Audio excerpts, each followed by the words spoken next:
This is my lord, the interpreter today. It's Mr. Mbatsane. Thank you, Mbatsane. As a court, this is my lord. We apologize for the late start. It was occasioned by the fact that there was no interpreter. Okay. Yes, Mr. Ramsey. As the court pleases, my lord, we call the second witness on behalf of Mr. Ntanzi, Mr. Mbekiseni Sazi Ntanzi. Yeah.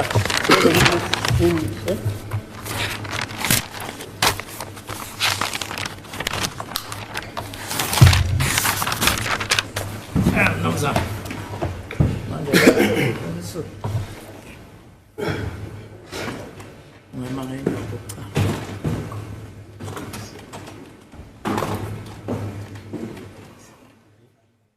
Amaka pelele mesi nesinalo. Yes, please. Amaka pelele nesibongo. Sazi Ntanzi sibongo. The full name Mbekiseni Sazi Ntanzi. Nomzana Ntanzi ungaba nenkinga ukuthi ufunge. Kukhona okungakuvimba ukuthi ungavuma ukufunga na? Cha. The witness has no objection into taking the prescribed oath. Muqeda ukufunga uyakholwa kunembeza wakho ukuthi umelena kanjani ukukhuluma iqiniso nomzana Ntanzi. He considers the oath to be binding in his conscience. Uyafunga ukuthi ubufakazi ozobethula weNtanzi buzoba iqiniso lonke, iqiniso kuphela. Makunjalo phambi makunjalo ufunga ke uthi inkosi ngisize. Sanjani Sokudla. Nkosi ngisize. The witness is sworn in, my lord. As the court pleases, my lord, Mr. Ntanzi, good morning. Mr. Mbatsane, good morning. Sawubona weNtanzi. Yebo. Morning, counsel. Okay.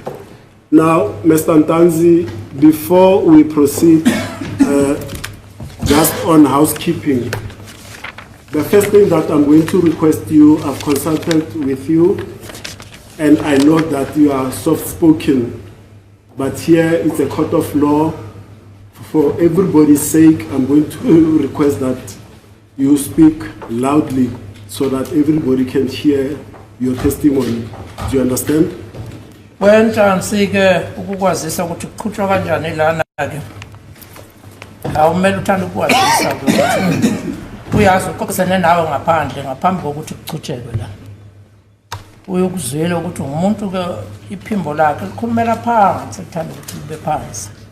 Kodwa ke la sisenkantolo yomthetho. Wonke umuntu okhona la abamangalelwa kanye nabo bonke abakhona bazothanda ukukuzwa ukuthi uthini ngesizulu. Awakuzokucela ukuthi uphakamisiswe noma ehluleli lapha khona ukukuzwa ngesizulu. Uyazwisisa? Yeah. Understood. The second rule is that I'm going to ask you questions. If at any stage you don't understand the question or you did not hear it properly, ask me to repeat it or to rephrase it so that you answer to the question that you understand. Do you understand me? Owesibili umthetho uthi ke yabona le ndoda emelapha engummeli. Yeah. Izokubuza umbuzo. Yeah. Ngakho ke wenza isiqiniseko sokuthi uyawuzwisisa lo mbuzo okubuza. Uma ungawuzwisisi umtshela ukuthi ke anguzwisisi kahle umbuzo. Uzobe siyakuphindela ukuthi umbuzo uthini. Uyangizwisisa? Yeah, bomba. Yes, sir. The third rule is simple. Answer direct questions with direct answers. Do not volunteer any extra information that is not asked of you. Do you understand? Umthetho wesithathu ke uthi ke uma ubuza umbuzo oqondile ngqo. Phendula lokho nje obuzwe kona. Yeah. Ungabe sewena uba umuntu ozinikelayo ke uveze eminye imininingwane ongabuzwanga lutho ngayo. Yeah. Yes. Now, lastly, I'm adopting what Advocate Unisi normally admonishes the witnesses that are standing in your position, that this is a court of law. You are here to testify on your truth. Be free to speak your truth.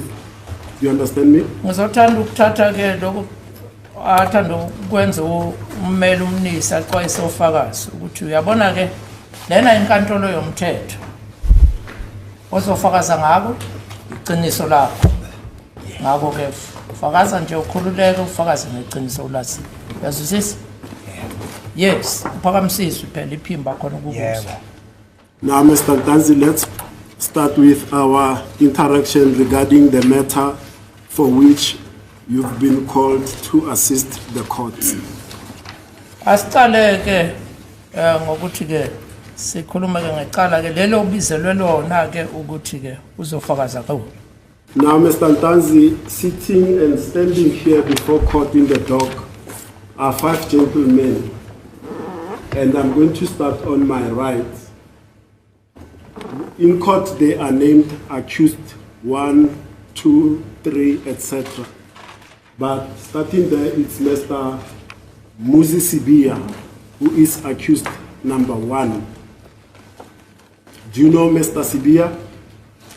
Ngakho ke kwantanzi awuthi ngikwazi sikanjena ke la enkantolo sinalawo amadoda ahlezi lapha ya abizwa ngokuthiwa ngabamangalela sukela ngapha ke kulona ngapha esandleni sokunxele isandla sokudla sommeli uyabona lapho ngikhomba khona Yebo. bizwa ngomangalelo wokuqala owaziwa ngelika Moses Sibia uyamazi na Cha. no No. The second accused person sitting next to Mr. Sibia is Mr. Bongani Sandison Tanzi. Do you know him? kanti ke umangalela lona wesibili eceleni kukamnumzane eduze nomnumzane uSibili umnumzane Bongani Sandiso Ntanzi ngabe uyamazi yena Yebo. yes Yeah. Now we will come back to Mr. Bongani Sandison Tanzi. The third accused seated here is Mr. Tobisi Prince Ngube. Do you know him? owesithathu ke umangalelo ohlezi lapha ya umnumzane Mthunzi no repeat a second Tobisi Prince Ngube. Mthobisi Prince Ngcobe Do you know him? uyamazi yena Cha. no No. The fourth accused person is Mr. Mtokoziseni Mapisa. Do you know him? owesine umangalelo lapha ya umthokoziseni Maphisa uyamazi yena No. no Mr. Ntanzi, let me just for the perfection of the record, if we've adopted to speak in English, I would expect all the answers from you to be in English so that the record is not confused.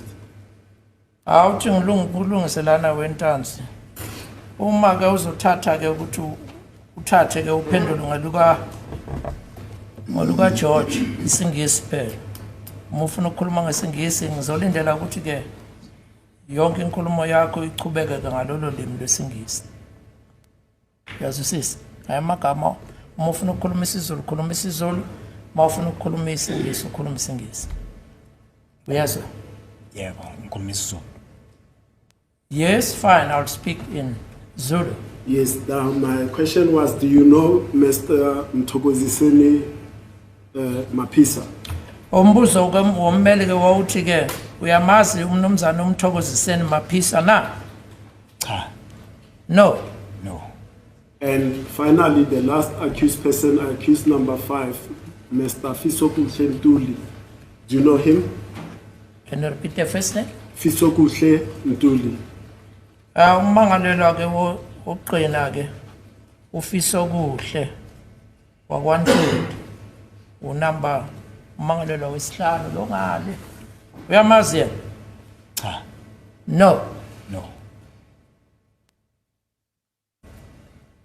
And now, this will become important later. Let's go back to accused number 1, Mr. Moses Sibia. You've stated that you don't know him. Do you know perhaps where he comes from? asiphindeleke kumangalelo oqala umnumzane Moses Sibia utheke awumazi Yeah. uyazi ukuthi mhlambe uvelaphi na ngowakuphi umangalelo oqala uMoses Sibia ngabe uyamazi ukuthi Wakuphi na? Angazi. No, I do not. Okay. Now let's go back to Mr. Ntanzi. Asiphindeleke manje kumnumzana uNtanzi. Unethezeke ne? Khululeka. You've stated that you know Mr. Ntanzi. Can you, in your own words, leaving nothing behind, explain to the court how do you know Mr. Ntanzi? Uthena ke uyamazi umnumzana uNtanzi. Yebo. Ungachaza ke ngawakha amazwi ubeke ukuthi ke umazi kanjani umazelaphi uNtanzi? Umfowethu sizalwa ubaba oyedwa He's my brother. naye. We are sharing the same father with him. Okay, elaborate from your father's side, how many siblings are there and where does Mr. Ntanzi fit in that order? Awuthi kwenaba ke kweNtanzi. Ngakubaba ke njengoba nizalwa ubaba oyedwa. Bangaki nonke ingane zika baba. Kanti ke yena ngowesingaki ke kule ngane. Futhi ngizochaza omama oqala, omama babili. I will elaborate. Firstly, there are two mothers. Yebo.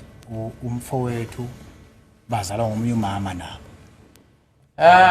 My brother here belongs to the other mother. Mina ngizalwa ngomunye umama nami futhi. I belong to the other mother. Okay. And where does Mr. Ntanzi fit in the order of your siblings? Manje ke ukuzile ke kumele ukuthi ke uNtanzi ke yena ke singathi ke ngokwelamana la kulabafowethu. Yebo. Ungowesingaphi ngakuphi? And in particular from the father's side? Asithi ke nonke ningabafowethu Yebo. kuyise ngowesingaphi? Ungis5 yena ngapha kumama wakhe. Yeah. Ekugcineni kube intombazane ke. I would say he's the fifth born on his mother's side. Then he's followed by the last born, which is a girl. Okay. Now, growing up, because you testified that you are born of different mothers, did you and Bongani Ntanzi grow up in the same household? Siqhubeke ke usushilo ke mnumzana ukuthi ke uBongani Ntanzi nawe nizalwa ngomama behlukile. Yebo. Ngabe nikhulele emzini owodwa? Yebo. Yes.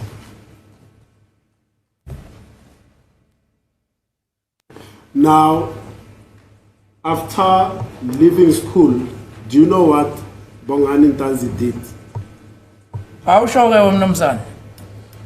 Uma ke seqeda noma esephumile esikoleni, ngabe unolwazi na ukuthi uBongani ube suqhubeka wenzani empilweni? Cha. Akukho engikwaziyo. No. There's nothing that I know.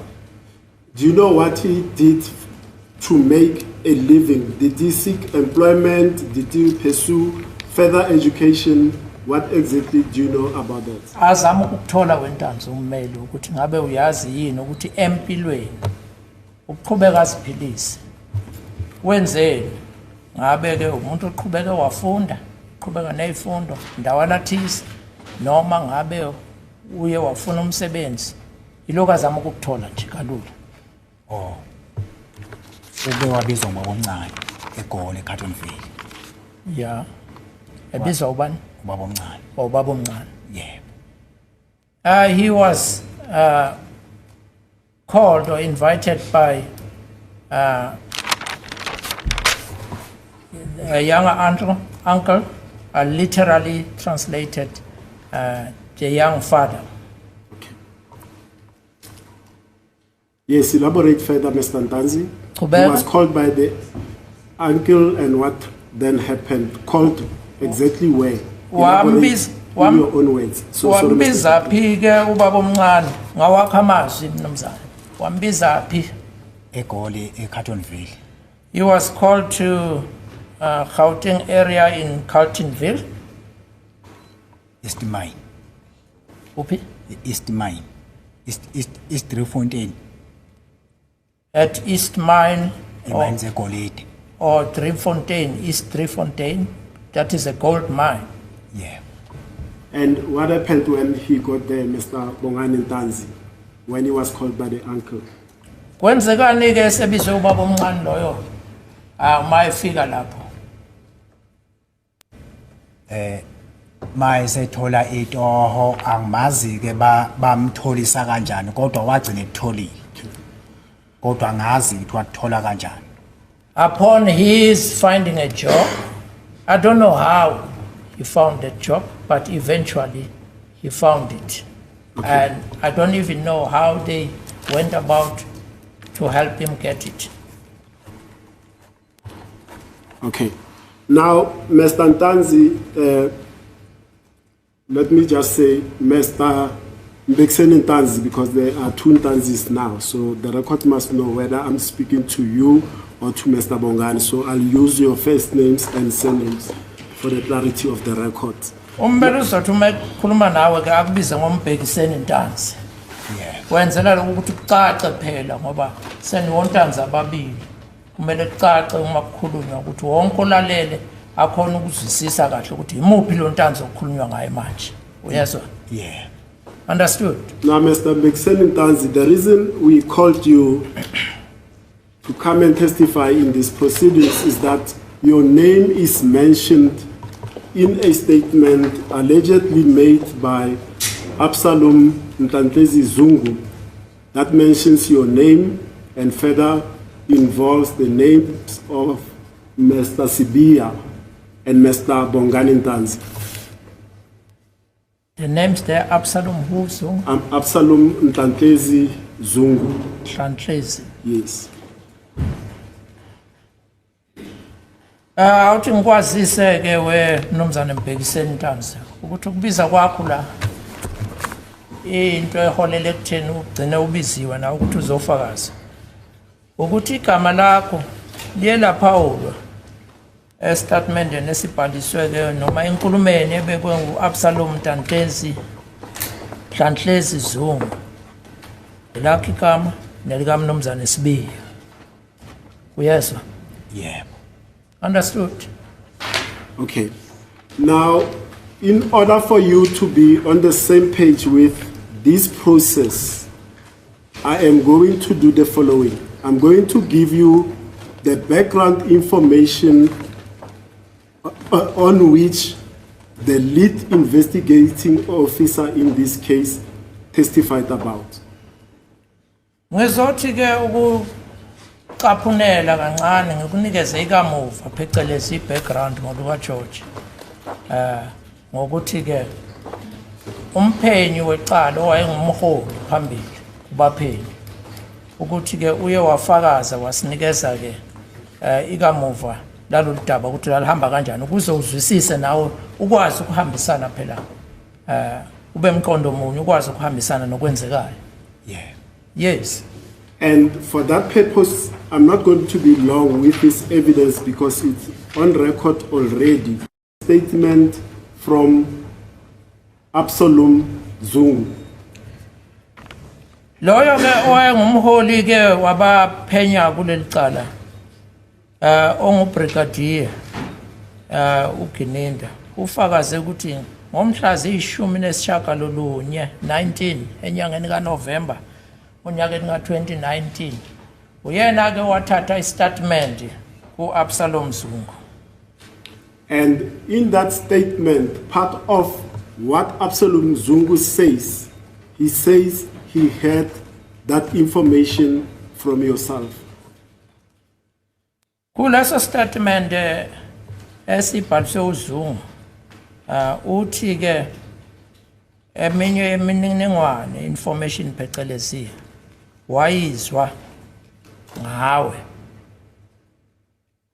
And from that information, certain names of people that were now suspected to be involved in the commission of the murder of Senzo Meiwa were mentioned, namely the names of Muzi Sibia and Bongani Ntanzi. Uthi imininingwane leyo yayiquketheke futhi ukuthi ke amagama abantu abathize okwathiwa bayathinteka ke banesandla ecaleni lokubulawa kuka Senzo Meiwa. Lawo magama amanye akhona kwakunguMoses Sibiya, it was Moses Sibiya And Bongani Ntanzi. noBongani Ntanzi. Further, Brigadier Kininda testified that they then did their own investigations leading to the arrest of Mr. Muzi Sibia and Mr. Bongani Ntanzi. Waqhubeka ke uGininda wachaza ukuthi ke baqhubekile ke bona ngokwabo baphenya benza uphenyo olwagcine liholele ekutheni ke kuboshwe ke umnumzane Moses Sibiya noBongani Ntanzi.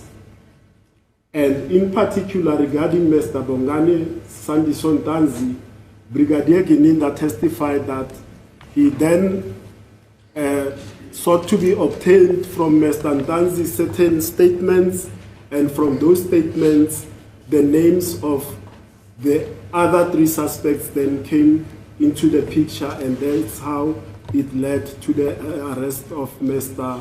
Ngube, Mapisa, and Ntuli. Ngokuchaza kwakhe ke uGininda waqhubeka ukuthi ke wayesethi ke umefika kuNtanzi uNtanzi yena ngokwakhe ke he sought to obtain Certain statements allegedly obtained from Mr. Ntanzi, naming other people, including Mr. Ngube, Mr. Mapisa, Mr. Ntuli. wathola ke istatement ezithize kuye uNtanzi noma ezinenkulumo eyayi Paula nomzane Ngube, nomzane Mapisa, nomzane Ntuli. Yeah. Yayizwa yonke lenkulumo. Yes. Now, we will stop it at that, and I'll ask you the following, Mr. Mbekiseni Ntanzi. Do you know a person by the name of Absalom Mtatlezi Zungu? Ngizoyimisa lapho ke lolo daba kwamanje kodwa ke sengizokubuza nawe umbuzo weNtanzi ukuthi uyamazi yini lo muntu obizwa ngelika Absalom Mhlanhlezi wakwaZungu? Yebo ngiyamazi. Yes, I know him. And without me interrupting you, I want you to elaborate in full, how do you know Mr. Absalom Zungu? Ngakungeni ke emlonyeni ngizothanda ukuthi ke uchaze ngokugcwele noma ngokupheleleyo ukuthi umazi kanjani ke umnumzane Absalom Mhlanhlezi Zungu lona. Uchaze ke mawuchaza makukude ngizokumisa kancane ihumushe bese uyachubeka uyachaza. Ngizothi umama wakhe uzalwa waphuma ekhaya igcekeni. Uzalwa egcekeni. Wayogana kwaZungu. I will say his mother was born from my family, and then she got married to the Zungu family. Kubek? Omkhulu bami uthi malume kubo. And my omkhulu or my grandfathers, Yeah. he calls them uncles. It's his uncles.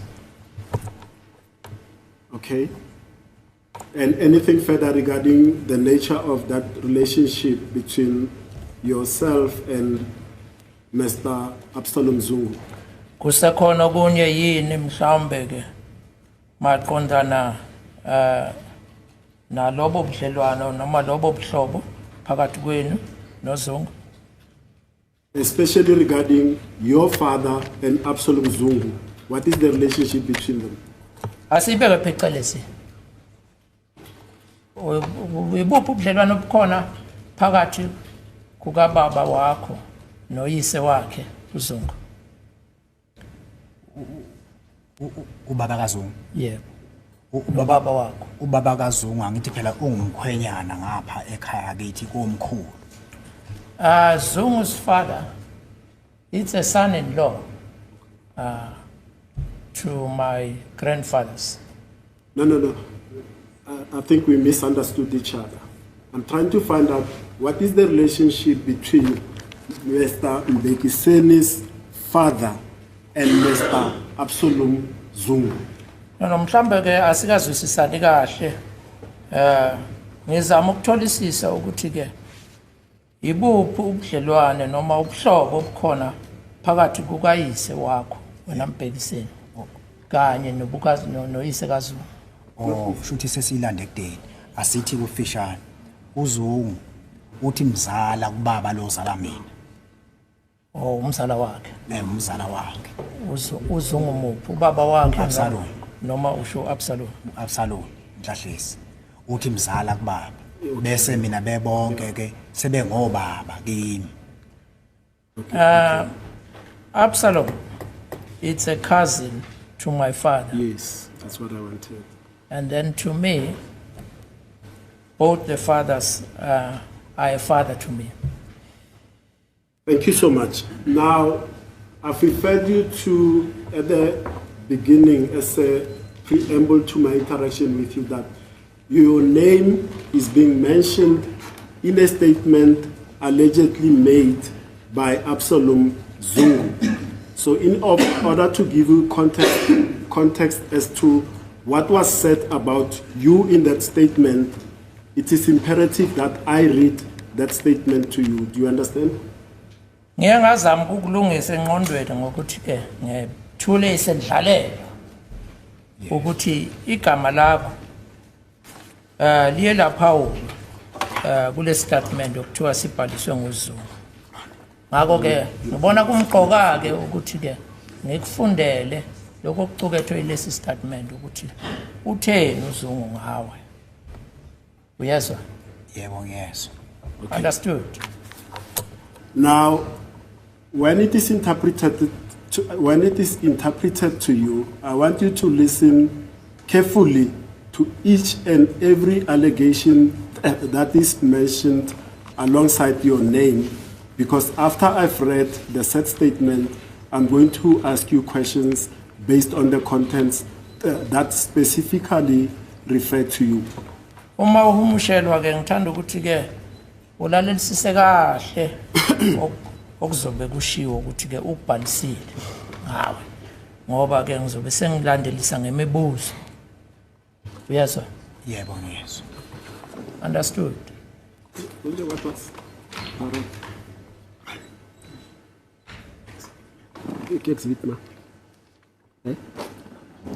We'll give you the exhibit number right now, but I can proceed in the meantime. The statement will be made available to Mr. Mbatsani as well, so that he can read and interpret for you. Ngizoqhubeka okwamanje ke. Bazonginikeza nami ukuze ngikwazi ukufunda lapha ngikuhumushele engikufundayo okubhaliwe lapha.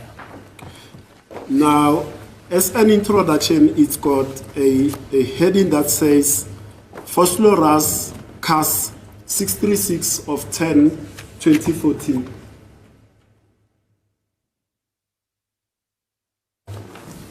And then it then reads as follows. I, the undersigned, Absalom Ntantezi Zungu, with ID number 580-214-55802, state under oath in English, and paragraph 1 thereof reads as follows. I am an adult male born on 1958-02-14, residing at Setokhe, section Tembisa. I am currently unemployed but do temporary work at First Retail SG Coal Company with cellular number, which I'm not going to read onto the record.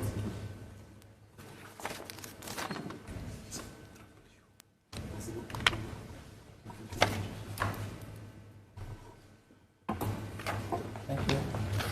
Mr. Interpreter, I'm told that that document is Exhibit UU. Thank you, my lord. Ngizokufundela ke. How are we going about? Are you going to, my lord, I just need to ascertain, are you going to read the whole paragraph, then I interpret, or line Okay, by let me line? read, because I'm only interested in paragraphs 1, 2, and 3. Uzofunda ke. Then you can interpret. So I've already read paragraph 1. Let me go to paragraph 2. Uzofunda igatshana sokuqala sesibili sesithathu. Ngizobe senami ngiyalandela ke ngihumusha lokho akufundile. Okay, paragraph 2 thereof reads as follows. In late 2017, I met Mbekiseni Ntanzi, who is my relative from the homelands in KwaNongoma. I met Mbekiseni in Durban, Kwamashu squatter camp. It was during the recent discussion between myself and him, whereby he told me something startling. He said to me that there was once a fight or argument between his brother Mafika Ntanzi and another Ntanzi brother in Sosoto homeland in KwaNongoma. I do not recall what Mafika was arguing with his other brother about, according to Mbekiseni. Paragraph 3 thereof, Mbekiseni said after the argument, he was told by the other Ntanzi brother that he won't fight with Mafika. Instead, he will report him to the police for the murder of, I've tried to read that word, for me it's so indelible that I can't read. And then after that, pirate goalkeeper called Senzo Meiwa back in Vosloorus. He further said that he was told by the brother of Mafika, not Mbekiseni, that Mafika Ntanzi committed the murder with Muzi Sibia, who's also from KwaNongoma. I further do not know the two, and then the other word also is difficult for me to decipher. Suspects were staying at the hostel during the time Senzo was killed. I further that that Muzi Sibia had dreadlocks at a certain time, but he cut them off after the murder of Senzo. Muzi Sibia is currently in KwaNongoma, and Mafika Ntanzi is currently at a certain mine in Rustenburg. That's where I'll end. And for this purpose, before you read, Mr. Interpreter, my Lord, I know that the decision of Mafalo Diso is relevant to this aspect of reading the statement, but this entire statement has been read on record ad nauseam, so I'm only limiting myself to the relevant aspects for which I would like to interact with the witness. You can interpret them, Mr. Interpreter. Thank you so much. God bless. Fundeka kanjena ke lesi statement esiwubufakazi benombolo ayibizile ummeli. Siqala ngokuthi Vosloorus sisho inombolo yecala ngokwesiphoyisa ethi CAS 636 stroke 10 stroke 2014. Bale kanjena. Mina osayinde ngaphansi kulesi statement Absalom Mhlahlezi Zungu lezinombolo zomazisi ezithi siyazisho ke inombolo ukuthi zithini. Not sure, did you read the ID numbers or should I skip? Yes, we shouldn't read the ID number on record. Oh no, we read it on record. The only thing that we didn't read was the cell number. Thank you. But inombolo zamazisi zithi 580214 558082. Ngibeka inkulumo ngiyifungele ngolwimi luka George lwesingisi phela. Kuthi ngumlisa omdala ozalwa ngo-1958 enyangeni kaFebruary inyanga yesibili umhla zingu-14 ohlala eSithupha section eThembisa okwamanje kangisebenzi kodwa ke ngisebenza okwesikhashana ePiet Retief SG Coal Company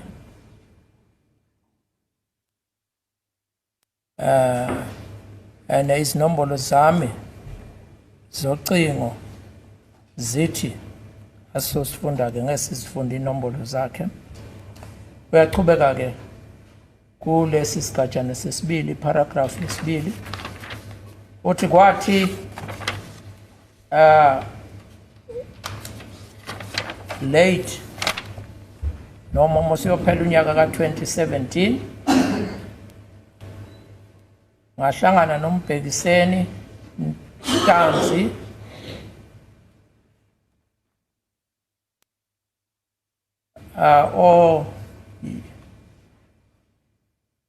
oyisihlobo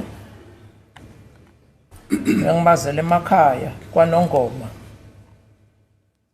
ngizama ukufunda lesisandla esikhulu ukusifunda ngadibana noMbhekiseni kunegama la angiliboni kahle lithi kodwa lithi kwaMashu. What is this word? In Durban, Kwamashu. eThekwini noma eDurban kwaMashu squatter camp noma ngasho ngithi ke emikhukhwini kwaku it was during the handwriting It was during the recent discussion between myself and him. kwathi masiceda nje ukuxoxisana maduze mina naye wayesengitshela ukuthi wangitshela into ethize eyangimangaza wangitshela into ethize emangazayo wathi kimina kuye kwaba khona ukulwa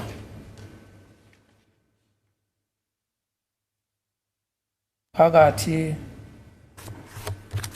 kukamfowabo uMafika Ntanzi kwaba khona ukulwa nomuqabana phakathi kwakhe phakathi kukamfowabo uMafika Ntanzi nomunye is it another Ntanzi? Yes. Kanye nomunye uNtanzi ongumfowabo in what homeland? Sorry, Mr. Interpreter. I'm still in the second paragraph. Yes. The third line from the bottom. The third in something homeland.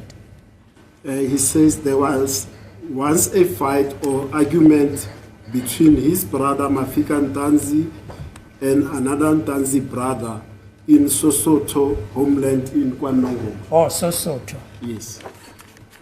Esabelweni sase Sosoto. KwaNongoma. Uqhubekile ukuthi wathi angikhumbuli. I do not recall what Mafika. I do not recall what was Mafika arguing with his other brother about, according to Mbekiseni. Angisakhumbuli ke ukuthi ke uMafika lo kanye nomunye umfowabo babephikisana ngani ngokusho kukaMbekiseni. Siyeke kuparagraph yesithathu. Can you assist also on the third paragraph? I'm sorry, I can't read So it. let's do it perhaps sentence by sentence, Mr. Interpreter. Paragraph 3 it says, Mbekiseni said after the argument, he was told by Mbekiseni uthe emva kwempikiswano leyo he was told by the other Ntanzi brother that he won't fight Mafika with Mafika. watshelwa yilo omunye umfowabo Ntanzi watshelwa ngomunye umfowabo wakwaNtanzi ukuthi angeke alwe noMafika. Instead, he will rather report him to the police for the murder of, and there's an indistinct word there, pirate goalkeeper called Senzo Meiwa back in Fosloras. Esikhundleni sokuthi alwe naye lowo mfowethu uzohamba ayobikela amaphoyisa ngaye ngokubulawa kuka goalkeeper we-Pirates Pirate goalkeeper called Senzo Meiwa back in Fosloras. obizwa ngalika Senzo Meyiwa emuva le ndaweni yaseFosloras. He further said he was told by the brother of Mafika, not Mbekiseni, that Mafika Ntanzi committed the murder with Muzi Sibia, who is also from Nongoma. Uphinde washo futhi ukuthi utshelwe yilo monye umfowabo kaMafika hayi uMbekiseni ukuthi uMafika Ntanzi uyena owenza icala lo ekanye noMuzi Sibiya Who is also from Kwanongoma. naye ovela kwaNongoma. And it goes on. I further do not know the two, and there's an indistinct word, suspects were staying at the hostel at the time Senzo was killed. Senzo Meiwa was killed. Uqhubekile wathi futhi kangibazi laba babili khona igama esingaliboni la bese uyaqhubeka abasolwa ababehlala ehostel yaseFosleras ngenkathi uSenzo Meyiwa ebulawa. I further that Muzi Sibia, I further know, but I further that Muzi Sibia had dreadlocks at a certain time, but cut them after the murder of Senzo. Ngiyazi futhi uyasho la ukuthi ngiyazi futhi ukuthi uMuzi Sibiya wayenama-dreads uhlobo lwezinele libizwa ngama-dread aye wagunda emva kokubulawa kukaSenzo emva kokubulawa kukaSenzo. Muzi Sibia is currently staying in Kwanongoma, and Mafika Ntanzi is currently at a certain mine in Rustenburg. uMuzi Sibiya okwamanje ukwaNongoma. uMafika Ntanzi yena okwamanje usebenza emayini ethize eRustenburg. As the court places, my lord, it's nearly 22:12. I'm not sure whether we are continuing through. Let's through. Okay, thank you, my lord. I mean, that's it. Now, having read those paragraphs and being interpreted to you, do you understand what has been read to you, Mr. Mbekiseni Ntanzi? Sesiwafundile ke lezigaba salesi statement ama-paragraph phecelezi wahunyishelwa. Ngabe uyakuzwa noma uyakuzwisisa lokhu ofundelwe kona?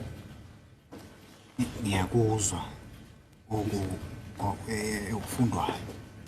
Yes, I do follow what is being read.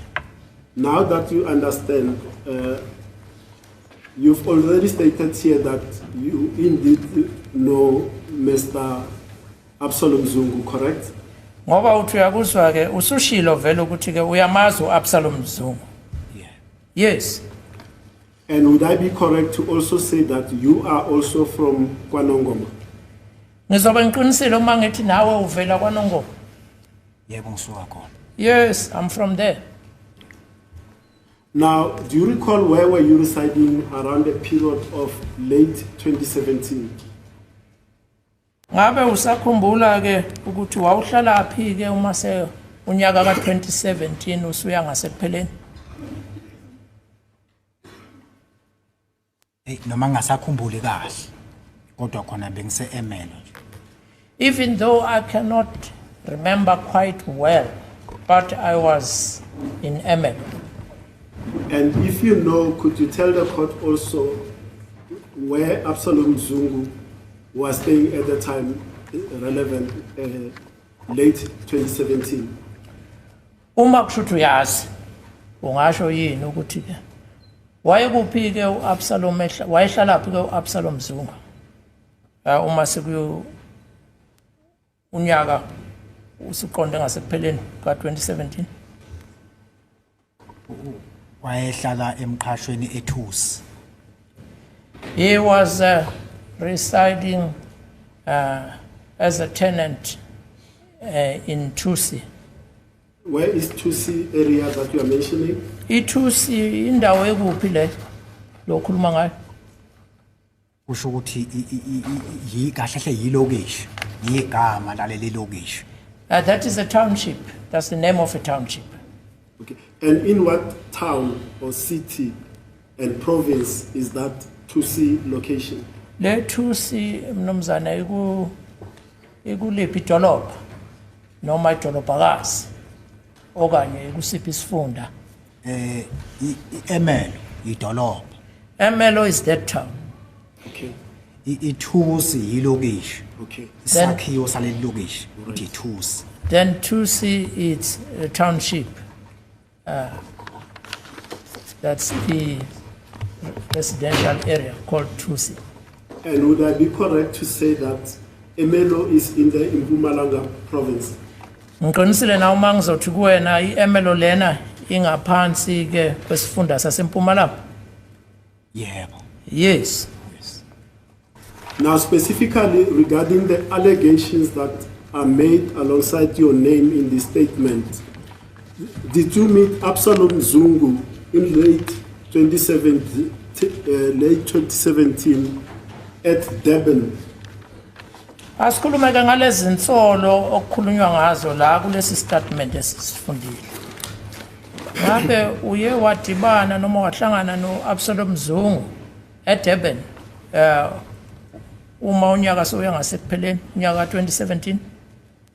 Cha. No. Did you specifically in late 2017 meet Absalom Zungu in KwaMashu squatter camp? Uma singalimisa ngamashi uye wadibana naye ngazo leyo nkathi zika 2017 unyaka maso uqonda ngasekupheleni uye wadibana naye kwaMashu ngasemikhukhwini? Cha, akaze ngiye eThekwini. No, I never went to Durban. When you say you've never went to Durban, are you saying in your entire life you've never set foot in Durban? Umuthi cha angaze ngiye eThekwini ngabusho ukuthi empilweni yakho yonke akwazi ulokothe ulibeka unyawo akwazi ukucoba eThekwini? Angilazi nokuthi kuphi. I don't even know where it is. And for completeness sake, this KwaMashu squatter camp, have you ever set foot in that area? Ukuze le ndaba siqedele kahle. Le ndaba yakwaMashu enemikhukhu squatter camp ngolukwa George. Uke waya lapho uke walicoba unyawo? Cha. No. No. Now, specifically regarding the pertinent allegations made against your name in the statement, did you ever have a conversation with Mr. Absalom Zungu about an argument between a brother of Bongani Ntanzi and Bongani Ntanzi himself? Ake simise isiqonde nje ngqo. Maqondana ke nalezi insolo ezifanelekile ezibekwe ke ngo Bongani Zungu. The sentence was a bit long. Okay. Did you ever have A conversation with Mr. Absalom Zungu uke waba nengxoxo na nomnumzana Absalom Zungu regarding a fight or argument between another Ntanzi brother and Bongani Ntanzi himself? ingxoxo eyayiphathelene nokulwa phakathi komunye uNtanzi umfowenu wakaNtanzi kanye elwa kanye no Bongani Ntanzi. Waba nengxoxo njengaleyo noZungu? Cha. No. Do you know anything about a fight between another Ntanzi brother? Because it's just a statement that says another Ntanzi brother. No name is attached there too. So do you know of a fight between another Ntanzi brother and Bongani Ntanzi himself? Ngabe kukhona yini ukulwa okwaziyo phakathi komunye umfowenu wakaNtanzi kanye noBongani Ntanzi, ngoba istatement asicacisi kahle ukuthi imuphi lo Ntanzi okuthiwa walwa noBongani Ntanzi. Kukhona okwaziyo ukulwa noma ukuxabana okunjalo okwaziyo? Cha, angikwazi. No, I do not. And in the statement, it says that argument or fight took place in a homeland called Sosoto. Do you know of any homeland called Sosoto? Kule statement kubhaliswa ukuthi ke leyo ngxabano noma lokho kulwa kwenzeka esabelweni esibizwa ngeSesotho, Sosotho. Sosoto. S-O-S-O-T-H-O. Sosotho. Kukhona isabelo esinjengaleso saziyo esibizwa ngeSosotho. Ngazi oSuthu. Eduze waseNyokeni. Siqonde yonke le ndawo soSuthu. Osuthu. Yeah. I know Osuthu. Yeah. Next to Nyokeni. Yeah. That entire district. Yes, but what I'm asking you is very, very, very nuanced. There's a slight difference. Do you know an area called Sosoto in KwaNongoma? Yakodwa ke lokho ngibuza kona kwehlukile kancane kunalempendulo yakho. Kukhona indawo oyaziyo yini ebizwa ngeSosotho? Sosotho KwaNongoma?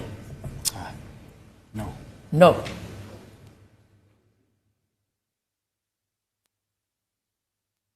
Now, did a fight or an argument of any nature, as mentioned in the statement, according to you, occur between another of your brother with this brother of yours that is before court, Mr. Ntanzi? Ngokwazi kwakho nakho ake kwaba khona yini ukulwa noma impikiswano eke yaba khona eyenzeka phakathi komunye wabafowenu uNtanzi kanye noNtanzi lona? No. No.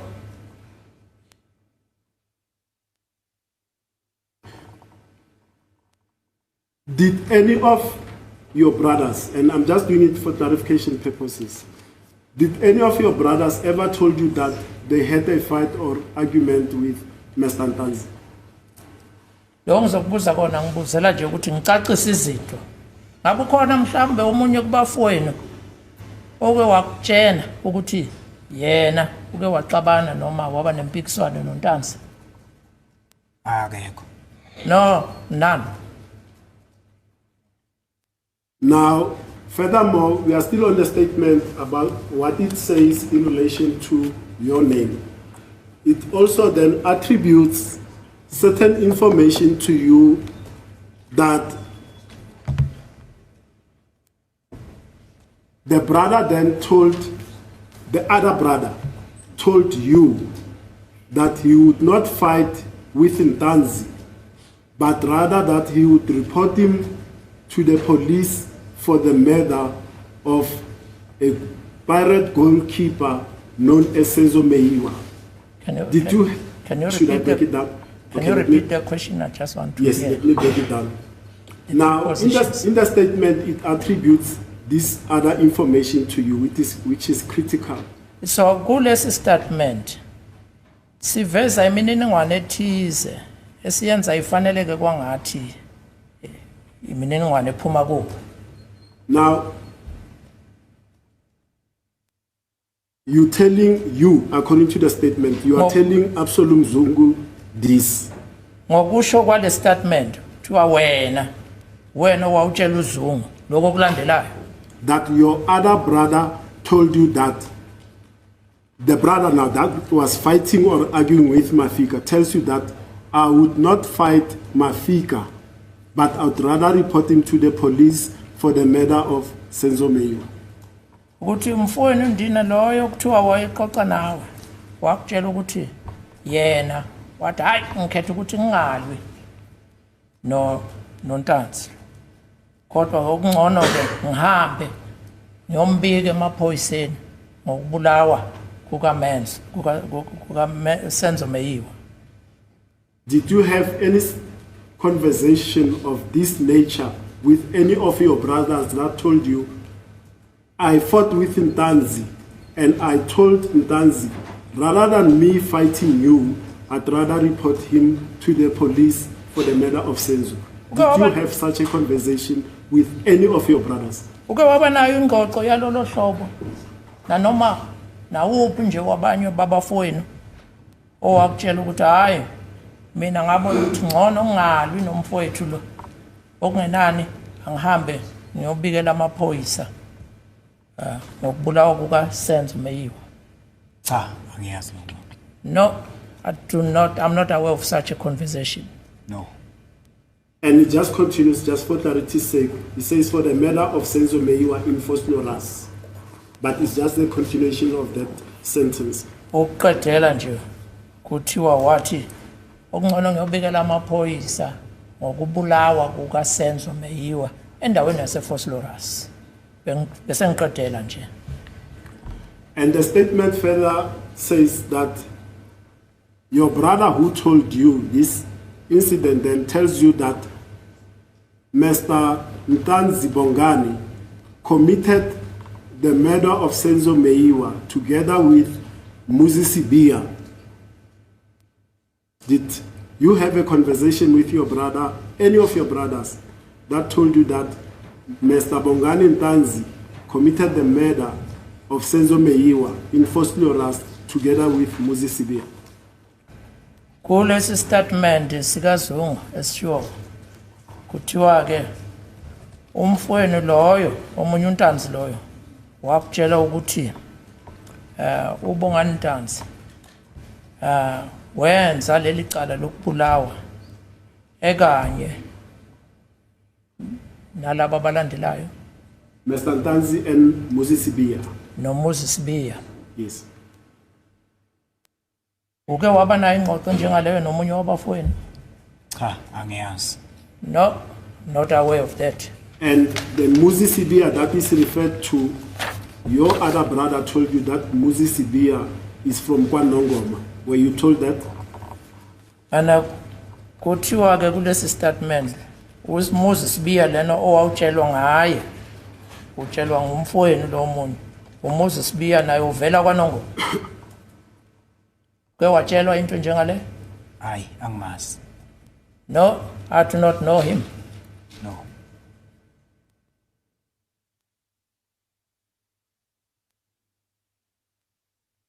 And Mr. Ntanzi, just for completeness sake, this statement was made on the 19th of November 2019.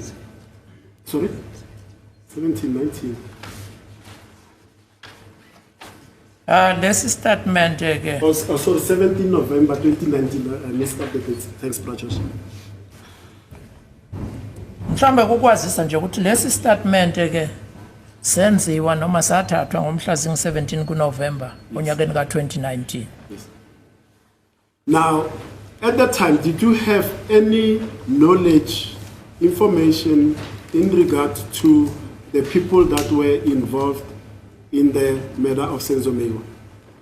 Ngaleso sikhathi kushona umhla ka-17 November 2019 wawunalo yini ulwazi thize ngabantu ababethinteka ababenesandla ekubulaweni kuka Senzo Meyiwa? Cha, angibazi. No, I do not know them. Did you at any time know a Moses Sibiya that was from KwaNongoma? Kodwa ngaleso sikhathi ke wawumazi yini uMoses Sibiya ovela kwaNongoma? Cha, angimazi. No, I do not know him.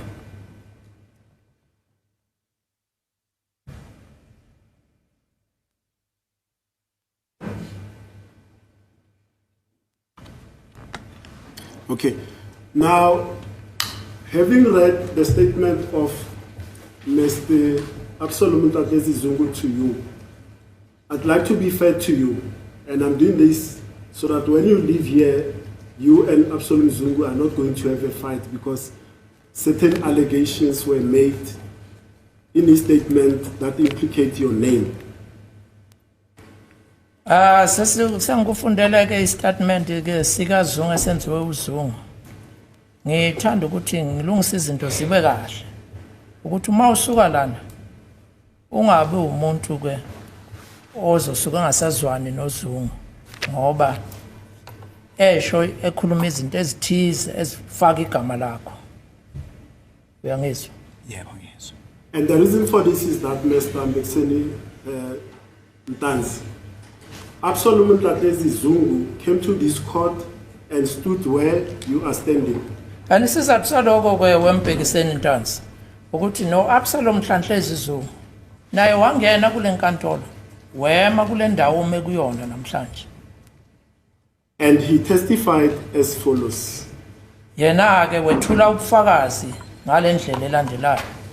Firstly, he disavowed the entire contents of this statement as having been made by him, emanating from him being the source of the contents of the contents of exhibit U that I've read to you.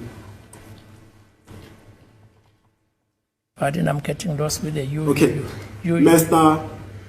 Absalom Mtatezi Zungu, standing there where you are standing, testify under oath. Mnumzane Zungu njengoba sengishilo ufike wema la ume khona wafakaza efungile. And he disavowed, that is, he distanced himself from the contents of that statement as having been from him. Ekufikeni kwakhe lana ufike wazichelelanisa nalesi statement. Ukuthi ke kusona statement esenziwe uye. That he is not the source of the information contained in that statement. Ukuthi lokho kuqukethwe kulesi statement akuveli kuyena akawona umthombo waloko kuqukethwe la. That he did not dictate this statement to the person that claims that the statement was made by Absalom Zungu. Akazange ayisho lenkulumo okuthiwa ke yona eyabhaliswa ke uAbsalom Zungu. And importantly, he also disavowed the signature at the bottom of that document as being his signature. Okunye okumqoka ukuthi futhi uye wazichelelanisa nestatement ne-signature okusayinwe la ngenzansi kulesi statement. Now, all that I've read to you in that statement that pertains to your name and Mr. Mbekiseni Ntanzi, Konke engikufundele kona la okuthiwa kuvela kuwena ngoMbhekiseni Ntanzi. you've already confirmed under oath that you've never met Absalom Zungu in Durban in late 2017, and that in fact you don't know that area, correct? Usushilo ngako ke ukuthi ke wena kawuzange ukusho futhi awuzange ke ube kule yandawo ngoMay 2017 eDurban udibane naye kunjalo? Yeah. Yes. Now, the questions that follow are these. Did you tell, now, not the Adantanzi brother, did you tell Mr. Absalom Zungu from your own mouth all of these allegations that I've read for you in paragraphs 1, 2, 3, and I'm going to name them at seriatim? Ngakho ke umbuzo olandelayo uthi wena qobo lwakho siqhu sakho uke wamtshela yini uZungu lezinto ezishiwoyo la kulesi statement esicukethwe kule igaba sale statement paragraphs sokuqala sesibili nesesithathu. Let's go to this aspect. Awuthi ngikutshela ukuthi Did you personally tell Mr. Zungu about a fight between another Ntanzi brother and Bongani Ntanzi? umtshelina yini uBongani uZungu ngiyaxolisa umtshelina yini uZungu ngengxabano noma ngokulwa phakathi kukaNtanzi kanye noNtanzi Isinaya umfowenu uNtanzi kanye noNtanzi Isinaya? Cha. No. Did you tell Mr. Absalom Zungu from your own mouth about your other brother telling you that he would not fight Mafika, but he would rather report him to the police for the involvement in the murder of Senzo Meyo? Ukushilo yini wena kuZungu lokho ngowakho umlomo na ngokuthi umfowenu omunye wakaNtanzi wakutshena ukuthi yena akazolwa noNtanzi lo uBongani Ntanzi okungenani ke ukhetha ukuthi ahambe ayobika emaphoyiseni ngokubulawa kuka Senzo Meyo? Cha. No. Did you from your own mouth and words tell Mr. Absalom Zungu that Muzi Sibia and Bongani Ntanzi are the ones that are involved in the committal of the murder of Senzo Meyo? Ngabe ukushilo yini ngowakho umlomo nangawakho amazwi ku Absalom Zungu na ukushilo yini ukuthi ke Moses Sibia kanye noBongani Ntanzi ibona ke abanesandla noma ke abathintekayo ke ekubulaweni kuka Senzo Meyo? Cha. No. Did you, by your own words and mouth, tell Absalom Zungu that the two, that is Mr. Bongani Ntanzi and Mr. Muzi Sibia, at the time of the committal of this offense, were staying at Phosphorus?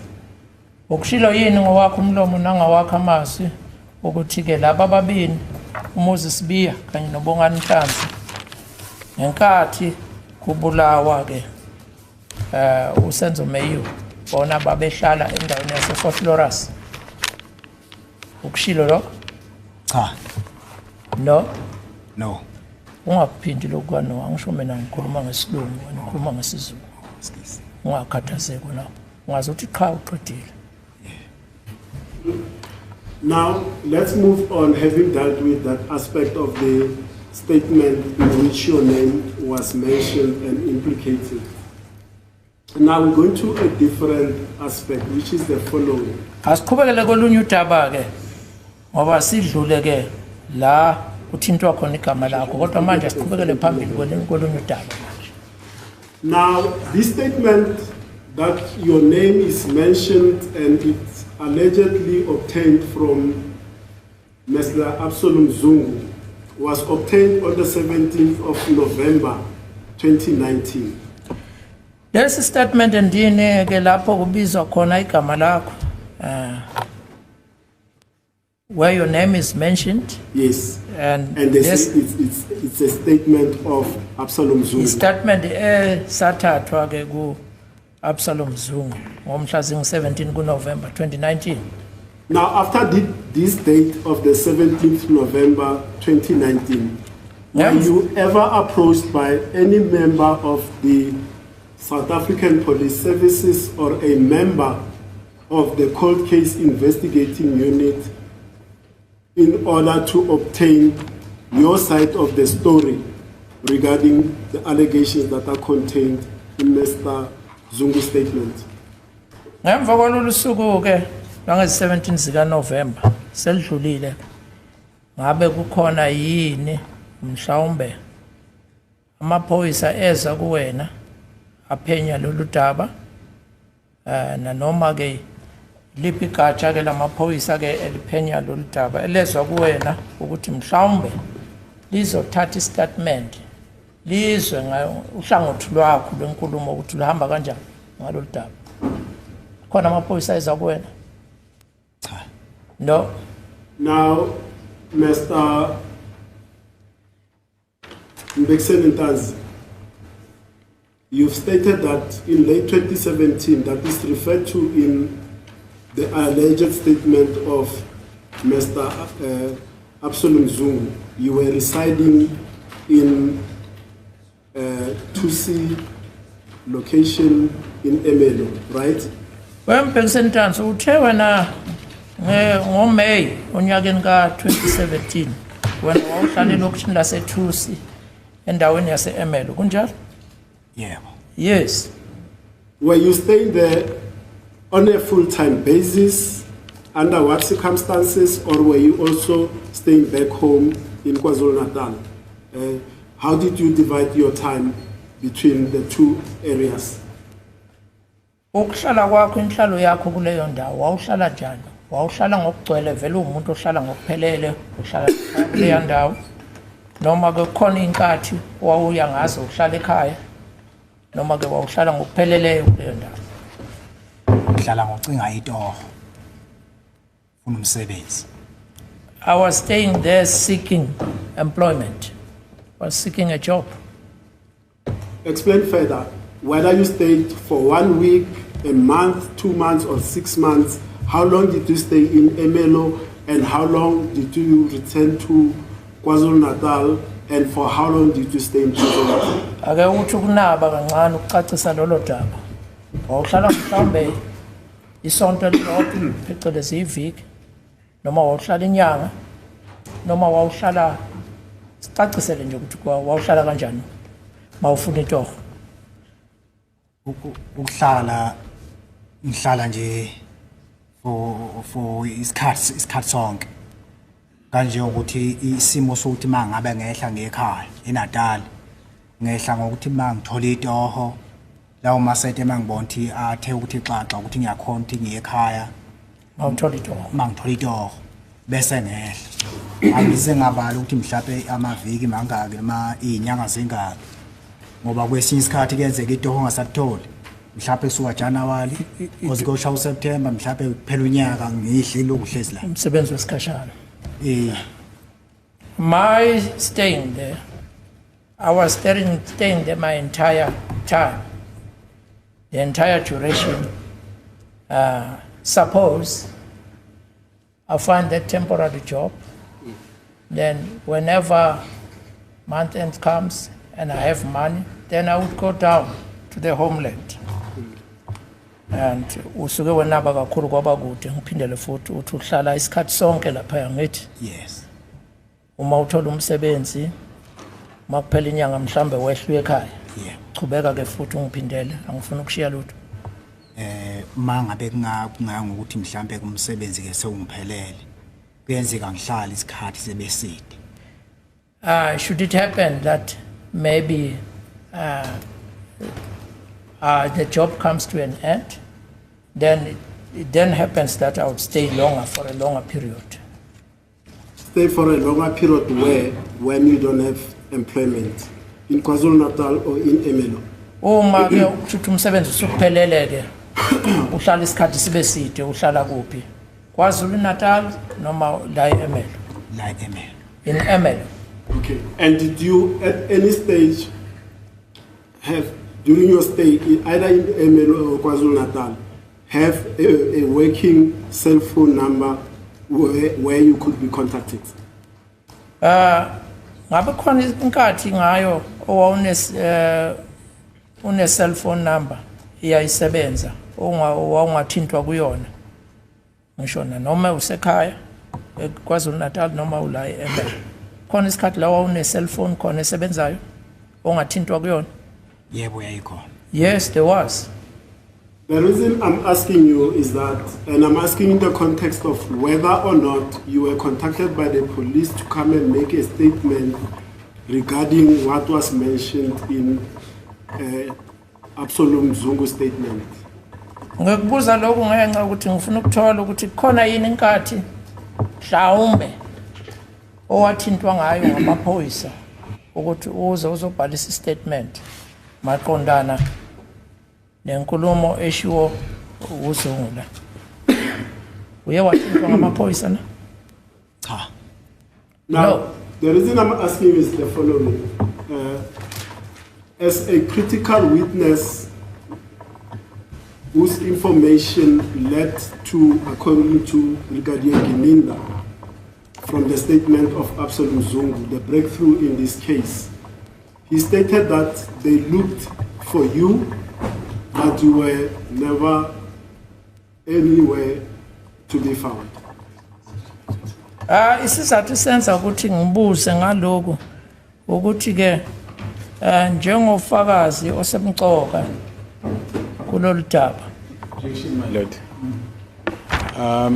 I do not recall from my independent recollection Brigadier Gininda indicating that they looked for Mr. Mbekiseni Danzi and they could not find him. Unless if Mr. Ramasipili can direct us to the relevant passage in the As a court basis, my lord, this is leading evidence in chief. In cross-examination, they'll take it up, my lord. He says, I cannot recall. It's not my duty to make him recall, my lord. My lord, I see Mr. Ntanzi has raised his hand. May I approach?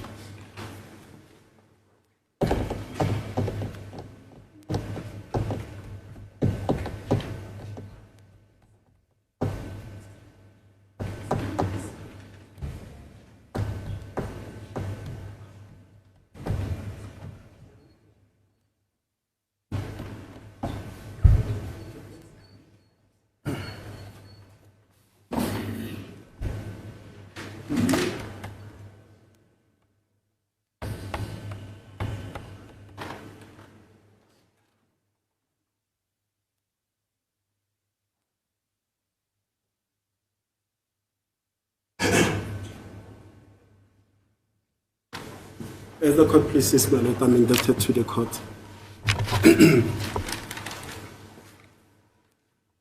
Now, Mr.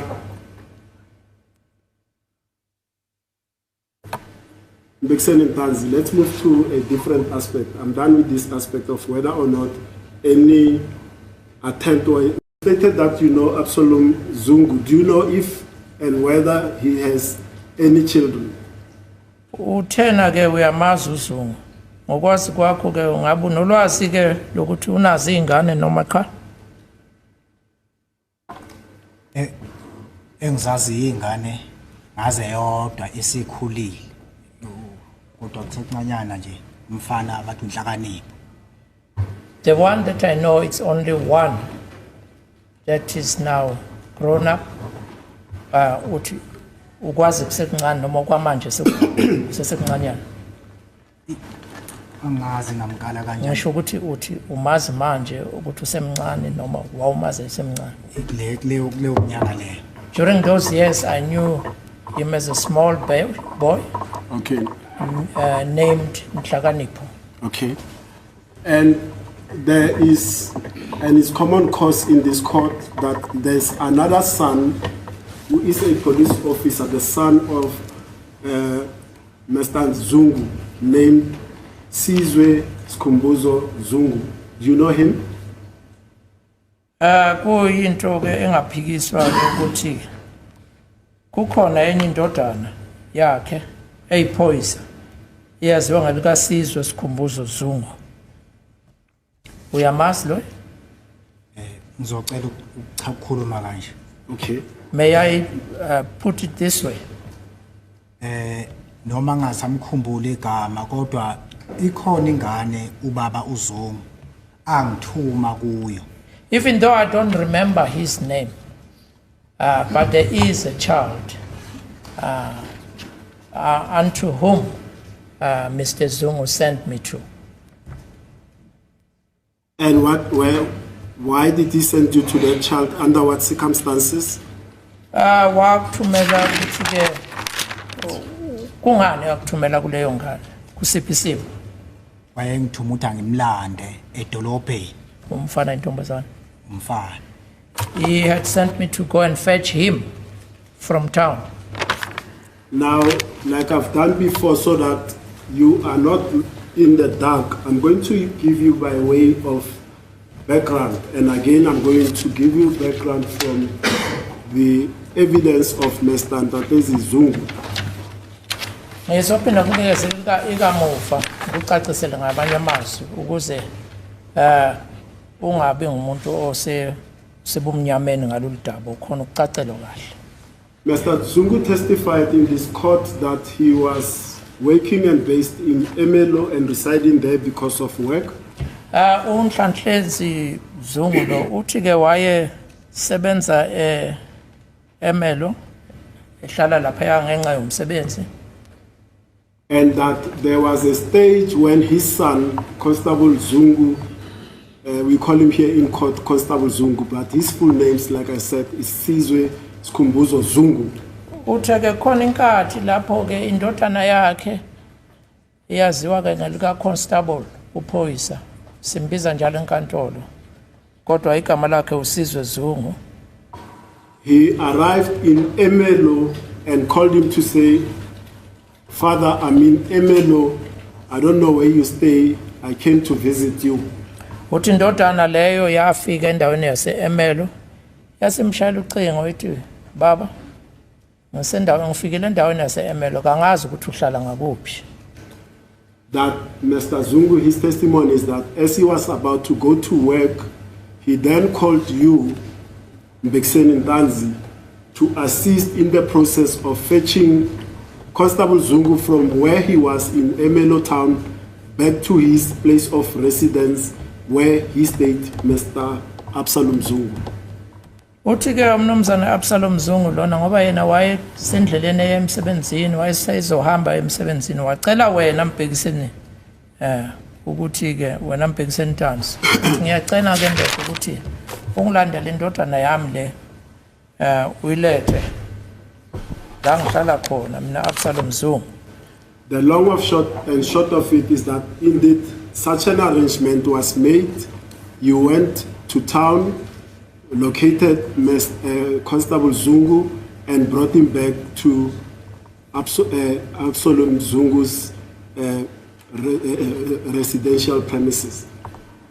Amafushane ke nembala ke wena waye edolobheni umlandela ke leyo ndodana wayiletha lapho ohlala khona Absalom Zungu. Now, prior to that occasion where you were requested to fetch Constable Zungu, did you know him? Ngaphambi kokuba kwenzeke lolo daba lokuthi ucela ukuthi ke uyolanda ke iphoyisa leli laKwaZungu. Wawumazi yini uphoyisa lona waKwaZungu indodana ka Absalom? Cha, angamazi. No, I did not know him. Now, at the time you met him, and I presume that you did make introductions with him, Sizwe Zungu, correct? Pardon, can you repeat that? At the time when you met him? At the time you now find and locate him in town, you approach him, did you introduce yourself to him? Oh, mawufika ke umfica lapha edolobheni. Ekufikeni kwakho lapha kuyena, wafika wazazisa kuyena uSizwe Zungu lona. yebo ngafike ngazazisa ukuthi ngamazisa ukuthi mina ngubani. Yes, I introduced myself as to who am I, That you are an and he also Wayesengitshela naye. introduced himself back to me. and did you tell him I'm Mbekiseni Ntanzi? Wamtshela ukuthi mina ngumbhekiseni wakantanzi. Yebo. Yes. And when you mentioned your name plus the surname Ntanzi, did he tell you that, oh, by the way, I know a Mafika Ntanzi that is also involved in the murder of Senzo Meyiwa? Umusa umtshela ukuthi hayi mina ngumbhekiseni Ntanzi. Ngabe wayesiyakutshena ke yena ukuthi hayi ngazi uMafika Ntanzi othintekayo ke edabeni ke lokubulawa kwaSenzo Meyiwa. Cha, ngaze xoxa sesixoxe lutho. No. We never had any conversation. And did you know at the time that he was a police officer? Did he introduce himself and say, I'm also working as a police officer? Wawazi yini ke ngaleso sikhathi ukuthi yena ke uyiphoyisa? Uye wazazisa kuwena ukuthi hayi mina umsebenzi wami ngiyiphoyisa. Akangenanga. He did not tell me.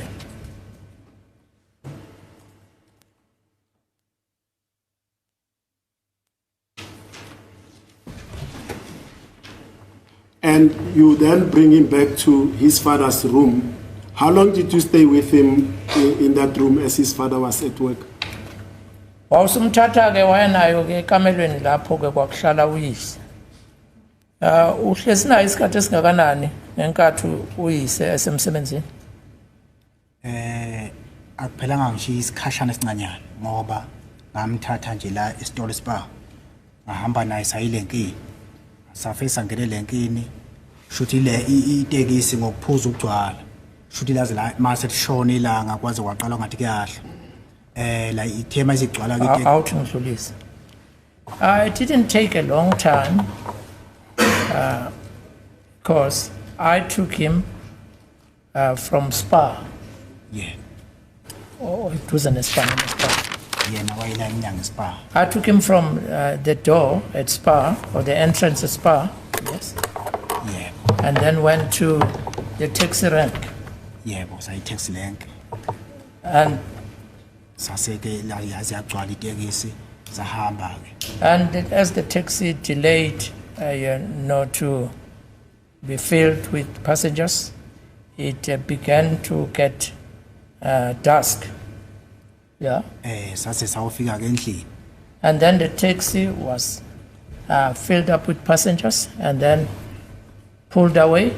Sase sehla ke taxini sase sendlini. We traveled until we reached the house. Upon our arrival, we alighted from the taxi, got into the house. Ngaze wayengichazile leyo ukuthi isikhiye uzoshiya kuphi. Ngafika ngasithatha ke lapha isengichazile khona. Umuntu wayekhazile usho ubani manje uyise. Babuzungu yebo. And his father, Mr. Zungu, had directed me as to where I would find the key to open. I went there and took the key, Savula ke endlini sangena. unlocked the house, opened and went in. Masingena ke ngase ngisikhipha isikhiye ngasemnika ukuthi ke After entering in, I then took out the key and handed it to him. sengithi ngoba sekuhluleke ndo. Nami ke kuselokishini lapha kude lapha engihlala khona. Ake ngiphuthumeke ubaba uZungu ke uzokuthola lapha. And I said to him, look, it's already dark and this is a township and I'm going a bit far from here. That where I reside, it's a bit far from here. I'm leaving you now. Mr. Zungu will find you here. Asengihamba ngisela endlini. In that way, I then left and went to the house. And after that day, did you ever see, talk, communicate ever with Constable Zungu?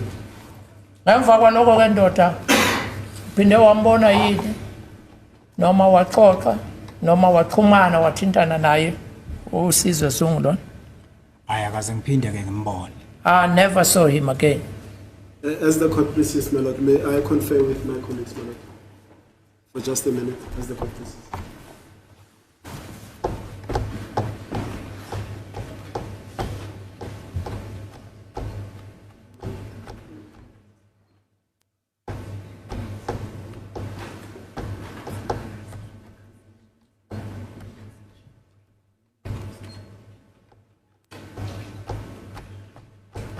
My lord, may I approach accused number 2?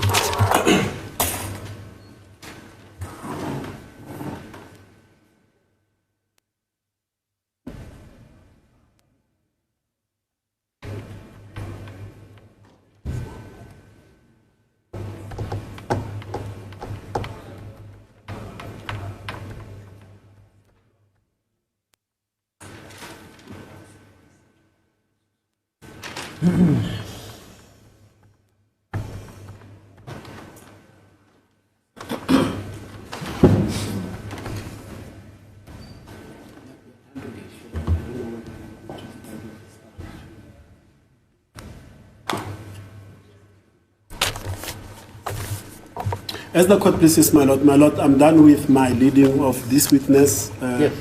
I'm indebted to the court, Mr. Mbekiseni Ntanzi. Thank you so much, Mr. Mbatsane. Thank you. Awusiqedile ke umele ukuhola ngemibuzo uyabonga kakhulu.